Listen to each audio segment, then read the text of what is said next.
you'll hear these people. It's they made it. It was a big deal in Virginia. These counties, parents were really upset, and a lot of the media would be like, "Oh, it's not happening. It's not happening," and they would basically act like this is all just made up. Well, let me show you some of the things that have been done throughout our country just in the last couple years.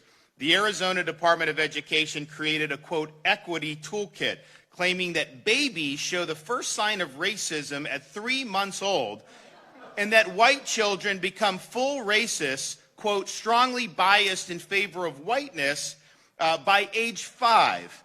Santa Clara County Office of Education denounced the United States as a, quote, parasitic system based on, quote, the invasion of, quote, white male settlers, and encouraged teachers to cash in on kids' inherent empathy in order to recruit them into political activism.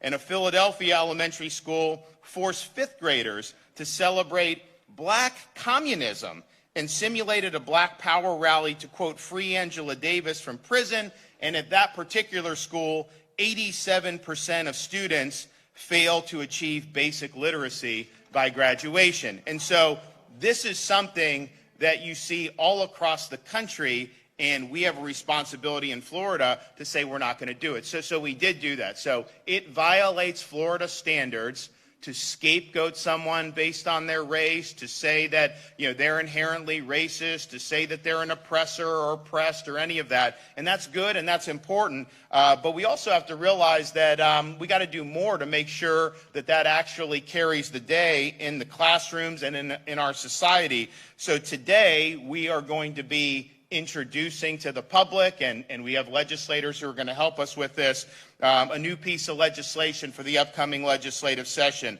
called Stop Wrongs Against Our Kids and Employees Act, the Stop Woke Act. And it's something that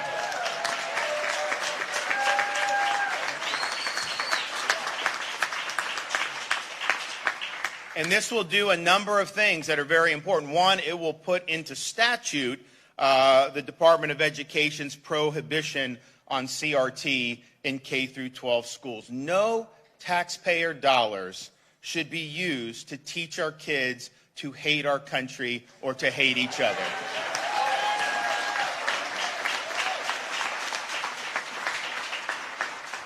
And that's important, and that's all well and good, but I think what we've seen recently is you can legislate things like Parents' Bill of Rights. You can have certain things, and sometimes the school districts don't always follow it. And so we are going to be including in this legislation giving parents a private right of action to be able to enforce the prohibition on CRT, and they get to recover attorney's fees when they prevail, which is very important.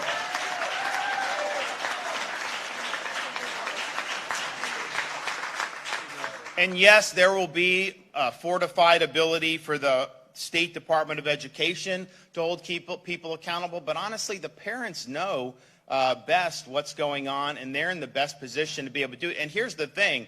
A lot of times these people will fear lawsuits more than a fine from the State Department of Education, because when you do a lawsuit, you get discovery, and you're subject to that. And when they say they're not doing CRT, and then you have all this information showing that they are doing it, it really is an uncomfortable position for them. So I think that gives parents the ability to go in and ensure that our state standards are being followed, and I think it's something that needs to be done.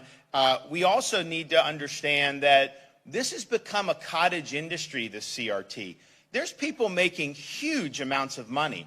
They basically will get tens of thousands of dollars to go in and do a training, sometimes at schools, sometimes at businesses, basically saying like, okay, pay me $50,000 so I can teach your employees how racist capitalism is, or something like that. And I'm just thinking to myself, well, you're certainly charging a king's ransom to do that. You don't complain about capitalism when you're lining your own pocket. It's just when other people are doing well. But the issue is you have these whole cottage industry of these consultants that will come and they'll go into a school district, or they'll go to a business, and they'll go to colleges and universities, and they bring a lot of this into those institutions, and they call it equity.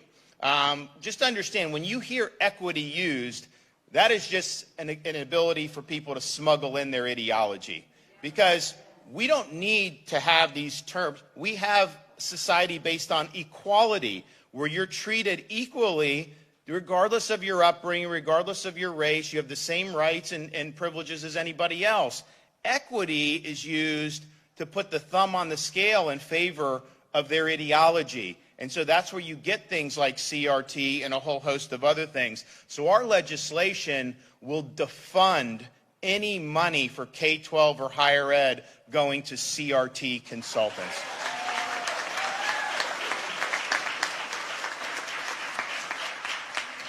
We are also not going to allow the staff or employees or teachers in our education system to be subjected to to that type of training where they're forced to sit there and listen. And they have had this in different parts of the country. The San Diego Public Schools did a training where they accused white teachers of being colonizers on stolen land and told them, quote, "You are racist," and, quote, "You are upholding racist ideas, structures, and policies." And they recommended that the teachers undergo, quote, "anti-racist therapy." So this is wrong when it's done to our kids, but it's also wrong to force employees to have to go through that. So you are not going to have that in any school in the state of Florida, which is good.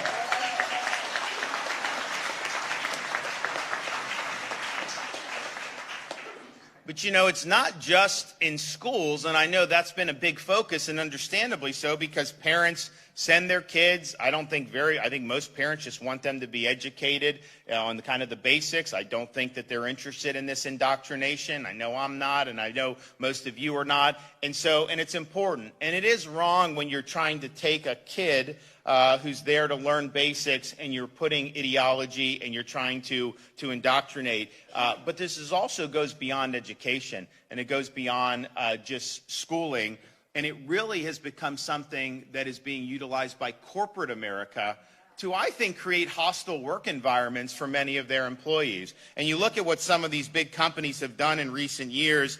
Bank of America has had training teaching that the United States is a system of, quote, white supremacy, and encourages their employees to become woke at work.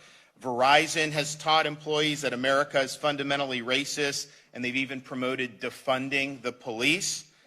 And a Google employee program claims that America is, quote, a system of white supremacy, and that all Americans are, quote, raised to be racist. And so that is some of the stuff that we're seeing. And, you know, I think about it, if you're in a company and someone's telling, you know, dirty jokes or doing this, that could be considered a hostile work environment. Well, how is it not a hostile work environment to be attacking people based on their race, or telling them that they're privileged or that they're part of oppressive systems, when all they're doing is showing up to work and trying to earn a living? So we believe that this corporate CRT, it's basically corporate sanctioned racism, and they're trying to shove it down these employees' throats. We believe that that violates the Florida civil rights laws, but to the extent it doesn't, we're going to make sure that the law does include this into these laws, so that employees have an ability to protect themselves against this kind of, really, which is harassment.